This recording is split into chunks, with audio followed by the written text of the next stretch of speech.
tidak ada satu kebenaran yang satu dan baku. Kebenaran di sini juga tidak diukur oleh salah atau benar, tetapi kebenaran di sini adalah sesuai dengan apa yang terjadi dan dialami oleh individu dan kelompok. Saya menjadi berpikir, ada baiknya mungkin kita menggali kearifan lokal di dalam melihat peristiwa ini, bukan dalam hitam putih, tetapi di dalam konteks misalnya sebagai contoh pewayangan. Kalau kita bicara lakon Ramayana dengan tokoh Gunawan Wibisono, bisakah di dalam hal ini dia dikatakan pengkhianat atau pembela kebenaran? Terima kasih Pak Putut. Menyimak perjalanan pertemuan kita selama 2 hari ini, boleh dikatakan bahwa perjalanan kita menuju rekonsiliasi, saya mencoba untuk memberikan catatan-catatan terhadap narasumber, paparan narasumber, tanggapan dari peserta, di mana hal-hal yang akan saya sebutkan ini sering muncul, sering disinggung, dan boleh jadi ini akan menjadi pilar-pilar dari mana kita bisa membangun kebersamaan kita sekalian. Di dalam hal ini, apa yang menjadi pilar pertama untuk menuju kehidupan bersama kita? Yang pertama adalah ingatan. Konsep ingatan ini sering muncul di antara para narasumber dan sebetulnya secara tersirat terungkap dari berbagai pengalaman peserta. Apa yang kita lakukan selama 2 hari ini pada hakikatnya adalah membagi bersama pengalaman hidup kita. Dan di dalam hal ini, sharing of truth, moments of truth, momen-momen kebenaran atas apa yang kita alami, kemudian bisa membentuk suatu ingatan bersama. Apa yang dialami ini adalah merupakan satu ingatan sosial kolektif kesejarahan kita sebagai satu bangsa. Sebagai ingatan, dia tidak luput dari adanya perubahan-perubahan.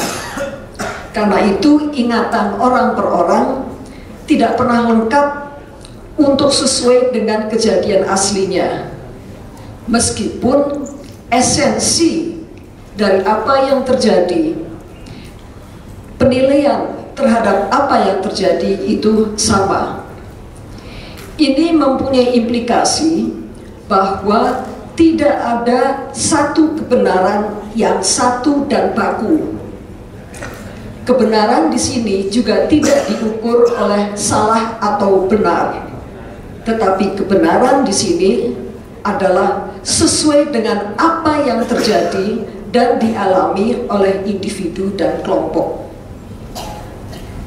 Sehingga sebenarnya apa yang kita temukan bersama adalah suatu kebenaran majemuk, multiple truth dari pengalaman kita sebagai bangsa. Ini menjadi fakta kesejarahan kita yang diharapkan bisa kita terima bersama, meskipun mungkin ada yang tidak setuju sepenuhnya. Tetapi inilah ingatan kolektif kita sebagai bangsa. Ingatan ini sangat terkait dengan identitas kita sebagai bangsa Indonesia. Karena kesadaran kesejarahan itu pada hakikatnya membentuk suatu rumusan siapakah kita sebagai bangsa Indonesia. Bagaimanakah kita sebagai bangsa Indonesia? Namun identitas tidak saja hanya melekat di alam pikiran kita, tetapi tetapi diwarnai oleh muatan-muatan emosi primer yang dikatakan oleh Dr. Limas Sutanto secara mendasar alamiah itu berupa marah, benci, takut, cemas, rendah diri. Dan hal ini sedikit banyaknya tidak bisa dilepaskan dari sejarah masa lalu bangsa ini. Terkait dengan ini, maka perlu kita renungkan dengan kejadian yang telah kita alami, kita perlakukan kepada sesama warga negara kita. Apakah di dalam hal ini bukannya salah benar dalam arti secara yuridis, tetapi apakah di dalam hal ini tidak menimbulkan rasa malu, rasa salah sebagai bangsa karena saling memperlakukan orang lain secara kurang beradab. Di dalam hal ini saya ingin menggarisbawahi apa yang dikatakan oleh sejarawan Sartono Kartodirjo. Apabila seseorang kehilangan ingatannya, maka dia akan kehilangan kepribadiannya. Jika suatu bangsa kehilangan masa lalunya, maka di dalam hal ini bangsa itu tidak mengetahui identitasnya. Di dalam hal ini pula, kalau kita kemudian kaitkan ingatan, identitas, maka sebenarnya ketika kita bicara rekonsiliasi, dan dalam hal ini saya berutang budi kepada Pak Putu, pertama-tama terlepas dari apakah kita itu pelaku, korban, pengamat, atau orang awam, rekonsiliasi adalah suatu proses psikologis yang terjadi di dalam tataran individu. Ia merupakan suatu proses penerimaan dirinya, masa lalunya, dan merupakan suatu proses pemulihan terhadap dirinya. Apa yang sebetulnya terjadi di dalam proses rekonsiliasi ini? Yang terjadi adalah proses mengintegrasikan kepingan-kepingan ingatan kolektif. Di dalam mengintegrasikan kepingan-kepingan ingatan kolektif yang berasal dari para peserta, narasumber, dan kemudian sumber-sumber lain, sekaligus juga kita mengolah emosi-emosi negatif dengan menyadari bahwa pada hakikatnya manusia diciptakan sebagai makhluk yang berbudi luhur, namun bisa berubah di bawah tekanan-tekanan kuasa, intimidasi terhadap mereka yang memiliki kerentanan dan status marginal. Oleh karena itu, di dalam hal ini rekonsiliasi bukan saja mengintegrasikan kepingan-kepingan ingatan kolektif, tetapi sejalan dengan itu memadukan ingatan personal ditambah dengan emosi yang sudah terolah secara matang guna mendapatkan keseimbangan wawasan perasaan tentang tragedi 65.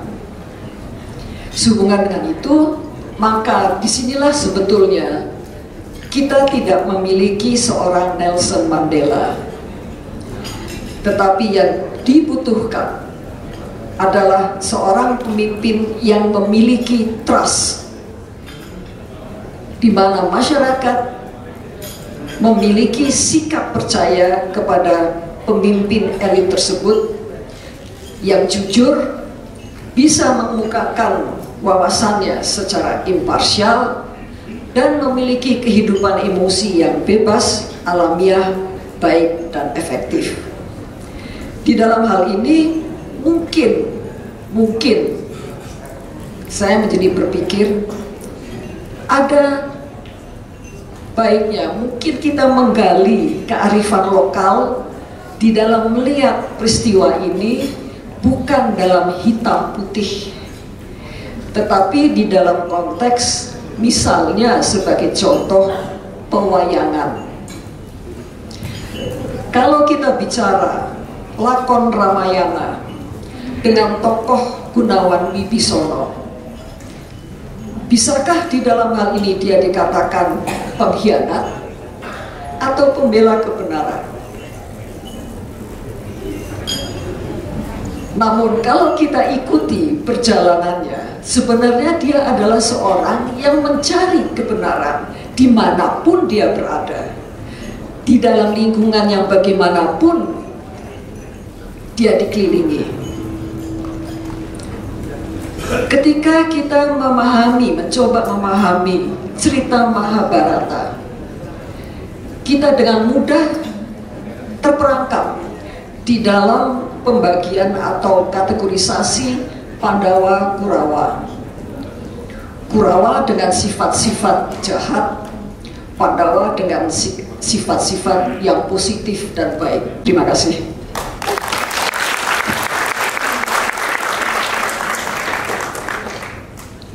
Saya kira cukup jelas apa yang disampaikan Ibu Nani, jadi saya tidak perlu memberikan garis bawah lagi.